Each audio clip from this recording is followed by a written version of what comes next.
This is a real, I think, artistic town, and we're a piece of that.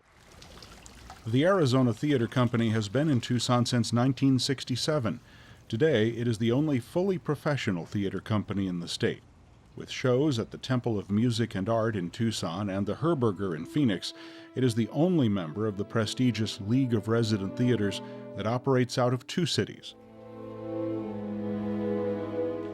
Over the summer of 2016, on the eve of the company's 50th anniversary, its future and the jobs of its 44 full-time employees were in jeopardy. The organization was facing a severe cash crisis. Everybody who was on the board was worried. We had very, very serious decisions that we had to make. Financial woes started during the economic downturn in 2008, but were exacerbated by one bad year in 2013. The organization had a very large yearly operating deficit. Suddenly it became a manageable problem into a problem that required some radical thinking. The company said if it didn't raise $2 million by July 1st, it was going to have to cancel the upcoming season.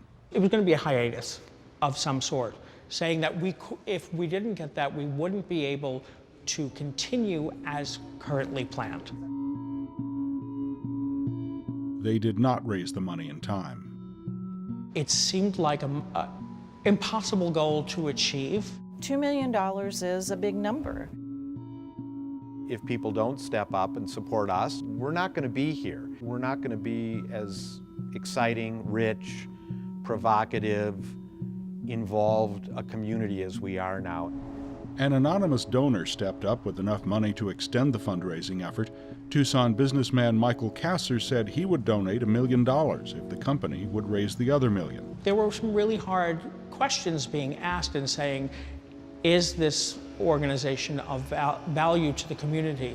Is it a place that what we are doing people feel is important? And it was really nice to get that response because that answer became pretty clear. Over 750 people donated, and the money was raised, saving the season. Here we go. I am making costumes for King Charles III, our first show of the season. Fittings. Yeah! Fittings for things that we've built, fittings for things that we've shopped for. And I've been doing theater since high school, and I've always been behind the scenes. Been a part of my life for a long time. You have to love it. We've got a full shop right now full of stitchers and cutters and drapers and things like that. I love my job. It's creative. You work with people that enjoy what they're doing. But in the end, it all comes down to what goes on the stage and helping the actors do what they do. Where shall we begin? Well, after I run through current legislation or sometimes international. I'm playing Charles in King Charles III. It's my third show at ATC. I love their productions. These roles are really interesting, complex roles that an actor dreams about. And making decisions they themselves cannot because they have not the time. And then, Peter, I think you want to come in a little bit, cross away, and that's where that can sort of settle. I like it so much I actually don't really understand why everybody doesn't do it, to be honest. Now come down stage a little bit, straight down stage. There you go. All right, let's do it again. Yeah. We're rehearsing King Charles III by Mike Bartlett. It was nominated for a Tony. This is the regional premiere of the play. Harry, how well do you know the young lady? Oh, really well. We talked all night. I'm playing James Reiss, who is the press secretary for Buckingham Palace. Lovely. So I've lived in Tucson since 1979. I feel very connected to Arizona Theater Company. It's just a nice experience being back in Tucson and working in Tucson. Miss Jessica, may I ask what you do for a living? Student. I had a small part on Grey's Anatomy last year, and I've done The Mentalist and Brothers and Sisters.